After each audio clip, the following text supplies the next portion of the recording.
Hi കൂട്ടുകാരെ, എല്ലാവർക്കും പുതിയൊരു വീഡിയോയിലേക്ക് സ്വാഗതം. അപ്പോൾ എല്ലാവർക്കും നമസ്കാരം. എൻ്റെ ചാനൽ ആദ്യമായിട്ടാണ് നിങ്ങൾ കാണുന്നതെങ്കിൽ സബ്സ്ക്രൈബ് ചെയ്യാൻ മറക്കരുത്. അതോടൊപ്പം തന്നെ ബെൽ ബട്ടണും കൂടി അമർത്തുക. ഞാൻ എൻ്റെ ചാനലിലിടുന്ന പലവിധ വീഡിയോസും നിങ്ങൾക്ക് കാണാൻ കഴിയും, ഉപകാരപ്രദമാകുമെന്ന് വിശ്വസിക്കുന്നു.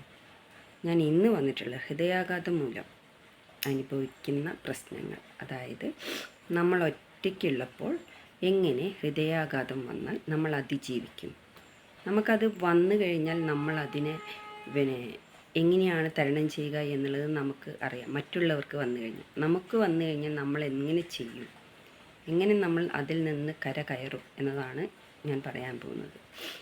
നിങ്ങൾ യഥാർത്ഥത്തിൽ വളരെയധികം ക്ഷീണത്തിനും നിരാശനുമായ ആകെ താറുമാറായിരിക്കുകയാണ് അല്ലേ? ഏകദേശം നിങ്ങൾ ഇപ്പോൾ ഒറ്റയ്ക്ക് പോകുന്ന സമയത്ത് നിങ്ങൾക്ക് പെട്ടെന്ന് അങ്ങനെ ഒരു കലശമായ നെഞ്ചുവേദന വന്നു, നിങ്ങൾ എന്ത് ചെയ്യും?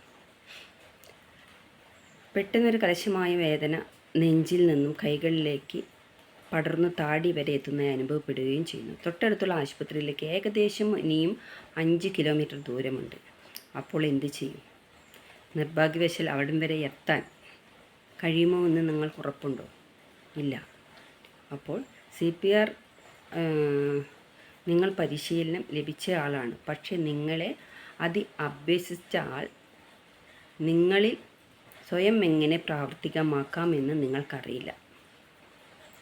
അവിടെ കൊണ്ടും ഒരു പ്രശ്നമുണ്ട്.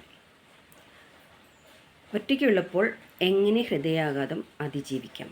കാരണം ഹൃദയാഘാതം ഉണ്ടാകുമ്പോൾ പലരും പരസഹായം ലഭിക്കാൻ സാധ്യതയില്ലാത്ത വിധം ഒറ്റയ്ക്കായിരിക്കും. അസാധാരണമായി മിടിക്കുന്ന ഹൃദയവും ക്ഷയിച്ചുകൊണ്ടിരിക്കുന്ന ബോധത്തിനുമിടയിൽ പുനർജനത്തിന് ഏകദേശം 10 സെക്കൻഡ് കിട്ടാനേ സാധ്യതയുള്ളൂ.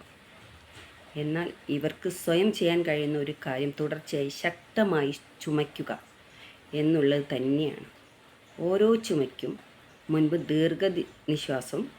ദീർഘശ്വാസം എടുക്കണം. നെഞ്ചിൽ നിന്ന് കഫം ഉണ്ടാകുന്ന തരത്തിൽ ദീർഘവും ശക്തവും ആയിരിക്കുകയും വേണം. ഓക്കെ. ഒന്നാമത്, ശ്വാസം എടുക്കുന്നതും ചുമയും 2 സെക്കൻഡ് ഇടവിട്ട് മുടങ്ങാതെ പരസഹായം ലഭിക്കുന്നതുവരെ തുടർന്നുകൊണ്ടിരിക്കണം. ഹൃദയം സാധാരണ നിലയിൽ മിടിക്കുന്നു എന്ന് തോന്നുന്നവരെയോ മുടക്കമില്ലാതെ ഈ ഒരു പ്രക്രിയ നിങ്ങൾ തുടർന്നുകൊണ്ടിരിക്കണം. ദീർഘശ്വാസം ശ്വാസകോശത്തിലേക്ക് ഓക്സിജൻ പ്രവഹിപ്പിക്കുകയും ചുമ മൂലം ഹൃദയം അമരുകയും അതുവഴി രക്തസംക്രമണം നിലനിർത്തുകയും ചെയ്യുന്നു. ഹൃദയത്തിലെ ഈ സമ്മർദ്ദം അതിനെ പുനഃസ്ഥിതി കൈവരിക്കാൻ സഹായിക്കും. ഇപ്രകാരം ഹൃദയാഘാത രോഗികൾ ബോധം നഷ്ടപ്പെടാതെ ആശുപത്രിയിൽ എത്തിച്ചേരാൻ കഴിയും. നിങ്ങളാൽ കഴിയുന്നവരൊക്കെ ഇതേക്കുറിച്ച് പറയുക. നിങ്ങൾക്കറിയുന്ന അറിവുകൾ മറ്റുള്ളവരിലേക്ക് പകർന്നു നൽകുക.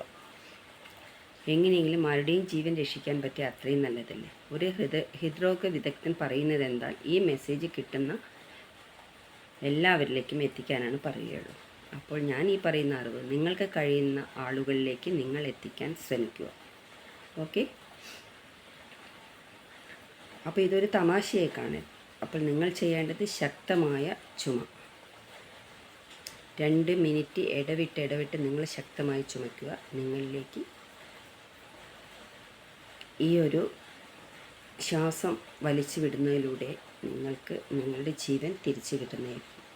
അപ്പോൾ ടാറ്റ, ബൈ ബൈ, പിന്നെ കാണാം. Okay, by.